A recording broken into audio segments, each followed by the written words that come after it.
Salut, c'est Lilon pour la chaîne Moto63. Aujourd'hui on se retrouve pour le projet Super Motard, montage d'un Super Motard niveau 2. Alors aujourd'hui on va parler de quoi? On va parler du kitchen. Alors c'est vrai que pendant le projet Super Motard niveau 1 j'avais déjà parlé beaucoup du kitchen. Donc aujourd'hui je vais essayer de ne pas me répéter et je vais vous fournir de nouvelles informations. Si vous voulez voir tous les détails en précision ce que j'ai dit dans le projet Super Motard niveau 1, je vous le mets dans la description. Allez, c'est parti, on va parler du kitchen. Bon, dans un premier temps, on va parler de démultiplication. Donc, Adi, qu'as-tu choisi pour la démultiplication?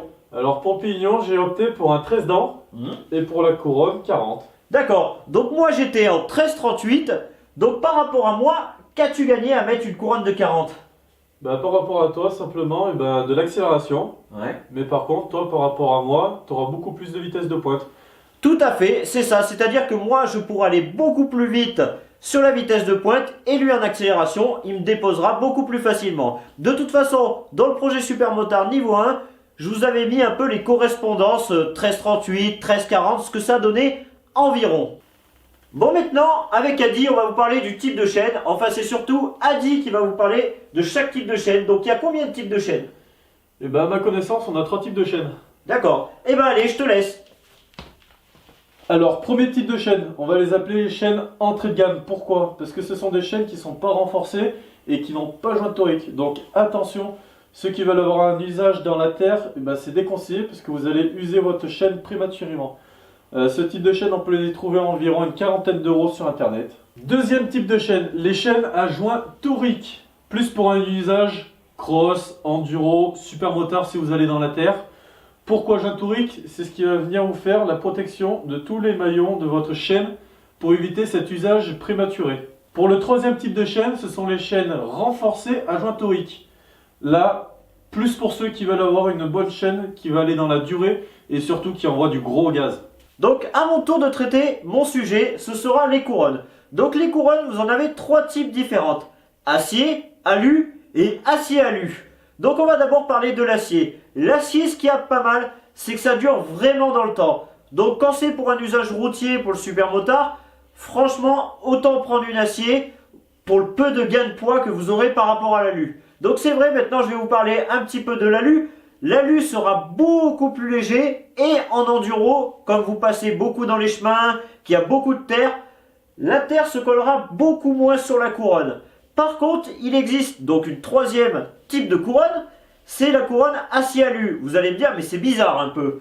Donc tout simplement, c'est une couronne alu avec des dents acier. Donc vous avez la longévité de l'acier et la légèreté de l'alu, tout simplement. Dans le projet Super Motard niveau 1, je vous avais montré comment raccourcir une chaîne. Alors j'ai eu quelques commentaires qui m'ont dit que je n'étais pas assez précis. Donc dans cette vidéo, je vais recommencer et vous montrer beaucoup plus précisément. Donc qu'est-ce qu'il va falloir faire? Comme le projet Super Motard niveau 1, va falloir trouver la tâche rapide et l'enlever. Allez, c'est parti!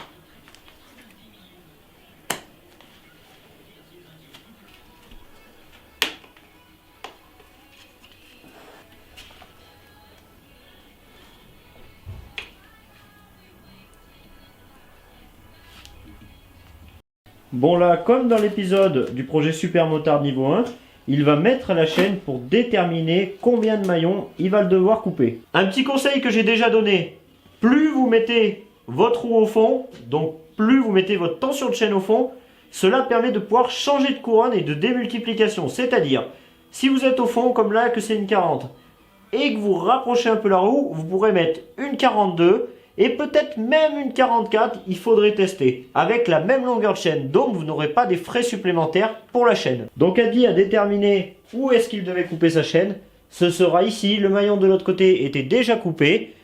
Allez, c'est parti, on va la couper.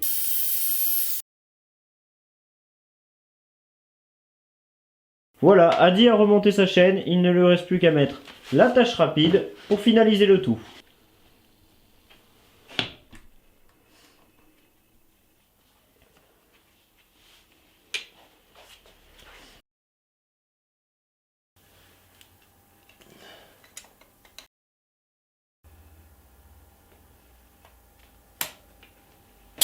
Cet épisode touche à sa fin, il aura été assez court, c'est vrai. J'espère qu'il aura pu vous aider, surtout qu'il vous aura plu.